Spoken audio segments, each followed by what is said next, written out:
Hai hello, salam sejahtera Malaysia. Hari ini penuh dengan kegembiraan bagi seluruh rakyat Malaysia. Sebab kemenangan satu persatuan ataupun persatuan lah, boleh dikatakan persatuan, menang semalam ataupun subuh tadi mereka menang. Jadi ini menggembirakan hampir seluruh rakyat Malaysia ataupun semua rakyat Malaysia yang menyokong persatuan ini. Tanpa membuang masa, admin akan sampaikan kepada Anda apa ataupun siapa persatuan ini yang menang. Ini dia. Kumpulan Manchester United menang 2-1 ke atas Everton. Manakala kumpulan yang satu tuh pula kalah. Kumpulan yang satu tuh dia selalu kutuk MU, selalu kutuk Manchester United. MU menang dia kutuk, MU kalah pun dia kutuk, seri pun dia kutuk, tak main pun dia kutuk. Tapi tidak apa, begitulah di dalam persaingan. Tuan-tuan dan puan-puan, ada satu info hari ini yang sangat menggemparkan seluruh Malaysia.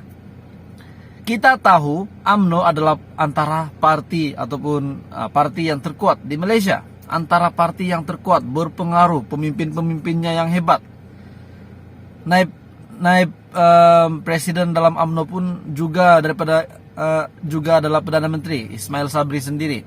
Apa tidak memang kuatlah UMNO nih, tuan-tuan dan puan-puan. Presidennya terkini adalah Ahmad Zahid Hamidi. Tapi tuan-tuan dan puan-puan, di dalam mereka mencari kemenangan, seorang pemimpin itu kenalah mencipta ramai kawan. Macam saya, kalau saya ada satu persatuan, saya kena cipta ramai kawan, kena bawa ramai kawan supaya ramai masuk persatuan saya.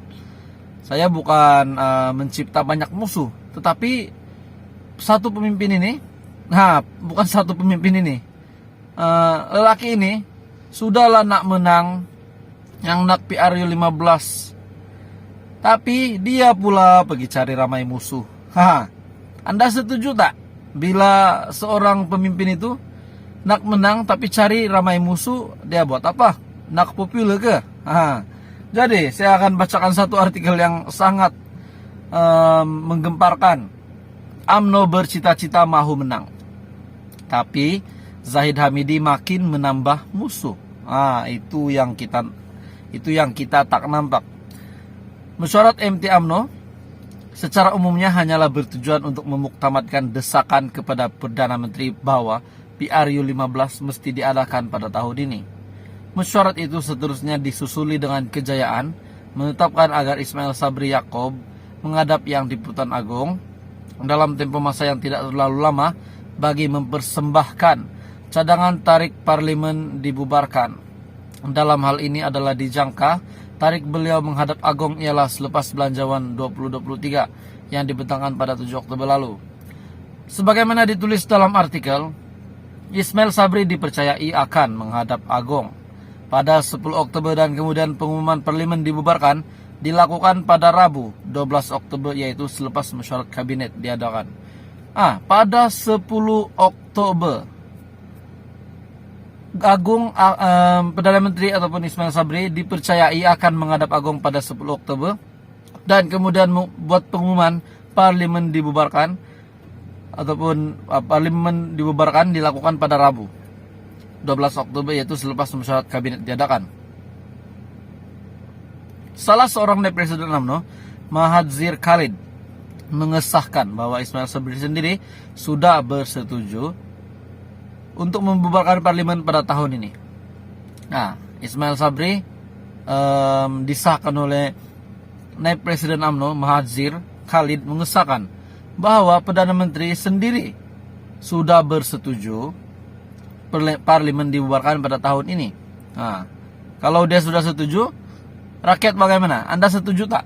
Kalau admin ikut saja. Menerusi pertemuan, kita berbincang mengenai perkara berkaitan PRU. Macam-macam isu dibangkitkan dari segi calonnya, duit, jentera, dan macam-macam lah. Secara asasnya, Perdana Menteri sudah bersetuju PRU 15 diadakan tahun ini.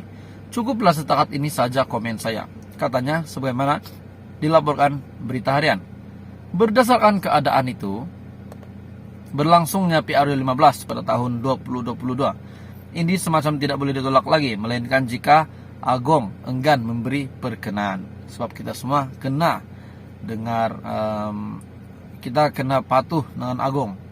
Namun demikian, di sebalik desakan UMNO untuk mempercepatkan pembubaran parlimen yang sudah tentu disertai dengan keyakinan mampu mencapai kemenangan, partai itu sebenarnya telah melakukan suatu kontradiksi yang mampu menyumbang kepada kekalahan.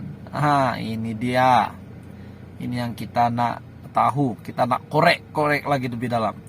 Ia berikutan dalam mesyuarat MT semalam. Sementara menunggu memutuskan PRU 15 perlu diadakan pada tahun ini, UMNO juga membuat keputusan menggantung keahlian 2 ketua UMNO bahagian serta memecat seorang ketua cawangan. Nak menang, tapi menggantung keahlian 2 ketua UMNO bahagian, 2 ketua UMNO bahagian digantung, dan juga memecat seorang ketua cawangan. Itu yang nak menang. Nak parti menang, cipta musuh. Inilah maksudnya cipta ramai musuh. Mereka yang digantung keahlian selama 6 tahun ialah, inilah dia senara yang digantung.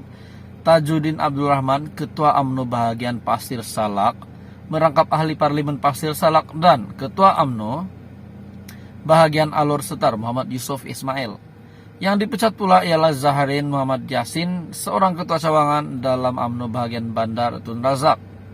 Sebagaimana semua orang tahu, tiga pemimpin berkenaan diambil tindakan adalah disebabkan mereka sering mengkritik Presiden UMNO Ahmad Zahid Hamidi. Mengkritik presiden, dikritik sejak terus dipecat, digantung 6 tahun. Anda rasa, bagi Anda lah, admin bukan memburukkan Presiden UMNO, tapi bagi Anda, jika seorang pemimpin, ketua dalam satu parti itu membuat demikian, adakah Anda rasa dia itu seorang pemimpin yang bagus? Sebab dia kena bawa ahlinya ataupun orang bawahannya yang dibawanya membawa ke jalan yang benar, memberi teladan yang baik. Bila dia sudah tunjukkan contoh yang begitu, dia bukan seorang yang baik lah bagi saya. Tapi itu cuma pendapat.